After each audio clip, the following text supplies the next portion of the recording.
So this week we're going to be looking at another important aspect of the early dynastic period, and that is the growth of kings and the increasing power of kings, the ideology that spread, that supported their power. And this will lead into the next topic, which will be the very first empire in world history, the Akkadian Empire. But we're focusing on the early dynastic. And the early dynastic, as we're going to see, is we've already seen that it's a time period with the growth of what we might call city-states or regional states. And we're going to see that the power of kings increased throughout this time period. And we're going to look at a war between two major cities that went on for almost 200 years. Okay, last time we were looking at the royal tombs of Ur, and we looked at the materials that were there and saw that they were the result of trade. None of those materials, the raw materials, were existent in Mesopotamia, so they had to get there by trade. Copper from places like the Gulf or Turkey, lapis indirectly over land through trade, from Afghanistan, the region of modern Afghanistan, etc. Right? So all this stuff had to be traded. Now, who supported the trade? Usually it was, in order to trade, you have to have something to trade with. And so you have to have some sort of wealth or production to start with. So usually this was done by temples, supported by the palace. But as we're going to see later on, in later periods, we begin to have entrepreneurial trade, family-owned businesses, essentially. But we don't have evidence of that yet. We have evidence of trade during the early dynastic period outside of Mesopotamia. That is, we have evidence of the people who were producing, mining, let's say, raw materials to trade with Mesopotamians, or producing finished products that then were traded to Mesopotamia, such as this site, which is a site called Tepe Yaha. It's in modern-day Iran. We said a tepe is the same thing as a tell, but that's the Persian word. Here's an overview shot of Tepe Yaha, and you can see the trench that kind of went through the mound. Nearby was this kind of hard soapstone material that was prized in southern Mesopotamia. And at Tepe Yaha, they actually found materials like this. Now, this particular bowl was probably made at a place like Tepe Yaha, but it was actually excavated in Kafaja, which we already talked about from the early dynastic period. We looked at the temple oval at Kafaja. So this chlorite vessel was made from material that came from Iran, and through excavations we have, from that exact time period, we have an idea of how the production of that raw material and the export and trade of that raw material was organized. Okay, we see a real change in religion at this time, right? It is a slow transformation, but when you compare the Neolithic to the early dynastic, there is a stark contrast. The Neolithic, we saw fertility cults, we saw worship of wild animals, we saw ancestor cults. During the early dynastic Mesopotamia, we have gods and goddesses a lot like the classical Greek pantheon, with Zeus, Athena, Hera, Mars, or Ares, or even with the Norse mythology, right? That is, we have human-like deities who have a hierarchy. There's like a king of the gods, a main god. In Mesopotamia, it was Enlil. In Norse mythology, it was Odin, and Greek mythology, it was Zeus. And there's very much an urban religion, and these different deities are supervising aspects of urban life. So how did this change? That's a good question. It's hard to sort of track because we only have writing at a certain period. We don't have writing in the Uruk period that would, we know Inanna was being worshipped. But before that, let's say during the Ubaid period, during the Halaf period, during the Halaf, who was being worshipped? It's hard to tell. So it's hard to necessarily track how this changed, but we definitely can see this change. During the early dynastic, again, we see the beginnings of palace power, even though the very first palaces predate the early dynastic by a few hundred years. The Jemdet Nasser period is when we see the first palace. In the early dynastic, we start to see many more palaces and the growth of the palace. As of today, no palace has clearly been identified from the Uruk period. So it looks like in the Uruk period, the temple was really the predominant institution, and people we would identify as kings were really functionaries of the temple. And in the early dynastic, they separated from the temple, became a power on their own. And so this secular, as we're going to see, military power of the king grows. And there have been palaces excavated at Kish and at Eridu and other cities in southern Mesopotamia, and also just north of southern Mesopotamia at a place called Mari from a slightly later time period, as we're going to talk about. One of the most amazing palaces ever excavated was excavated from the time period of the Old Babylonian, which is a period we're going to talk about in a couple of weeks, from the time period of Hammurabi, Mari in Syria. But Mari postdates the early dynastic period, but it's sort of almost like the peak of palaces in Mesopotamia. Okay, palaces have many, many different rooms for different functions. Again, if we kind of believe that form follows function, we can see that different rooms were designed for different purposes, plus there are different artifacts found in these different rooms from excavations. So we have storerooms, where the king, who might be calling up tribute or taxes, would store some of that wealth.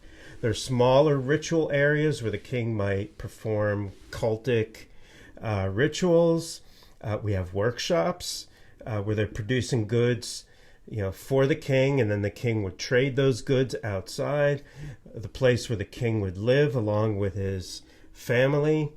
Administrative rooms, so this is where the scribes would be recording things on cuneiform documents. They would have a archive of cuneiform documents. We're going to look at an early dynastic palace today at a site in Syria called Ebla, which was destroyed. And we've mentioned this before. Destruction is awful for ancient people, but unfortunately for archaeologists, it's actually pretty good, because when this palace of Ebla was burned, it acted like a kiln, and it baked the unbaked clay tablets and fired them hard into a permanent ceramic structure. And that's why they survived up until today, up until when they were excavated in the 1970s. And Italian excavators found 13,000 tablets in the palace. Okay, so kings may have arisen in different cities in different ways. They may have had different origins, and we know, at least in the early periods, kings are called En, which is kind of a lord, or NC, which is kind of a temple based leadership role.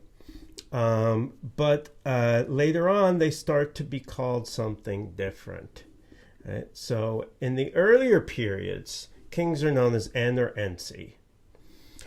In the early dynastic, kings are referred to more and more. It does not completely replaces it, and you could still be an En, and this new category called Lugol. Lugol again means great man, and it's connected to the palace, or Egal, which means great house. It looks like En and Ensi are more religious titles of powerful people, powerful men that we might call kings, and Lugols are more of a military term. And we don't have this term until the early dynastic period. Right? So again, it's yet another sort of piece of evidence showing the connection between warfare and the kings, specifically during this early dynastic period. So this is a cuneiform tag, and it says N on it. Right? So this is kind of the early name for lord or master. And then later on, these people that we would call kings are more commonly referred to as Lugol, or great man. And the cuneiform for Lugol, we saw this before when we were looking at ancient writing, is very easy to spot, and we're going to look at some cuneiform documents in coming weeks. And I think one of the words that you'll be able to identify pretty easily is Lugol, because it's a person, right? So it looks like a man, and then it's got this thing over it, which, we don't know exactly what it is. Crowns didn't really look like this back then, as far as I know, so I don't believe it's a crown, but it does represent the term great. So great over the symbol of a man means great man, Lugol, and that is essentially a term for king, which becomes more important during the early dynastic. Okay, so ideology starts to play a larger role, as we're going to see today. We're going to look at a very important document and piece of artwork called the Stele of the Vultures. Stele is a stone carving, and we're going to see how ideology is very much connected to warfare and also to the power of the kings. Each city had their own patron god. Now, some of these cities would believe that their particular god might be more powerful than the god of a neighboring city, but there was also a hierarchy of the gods. So Enlil was the leader of the gods, the king of the gods, and his sanctuary again was at Nippur. And that made Nippur an important religious center.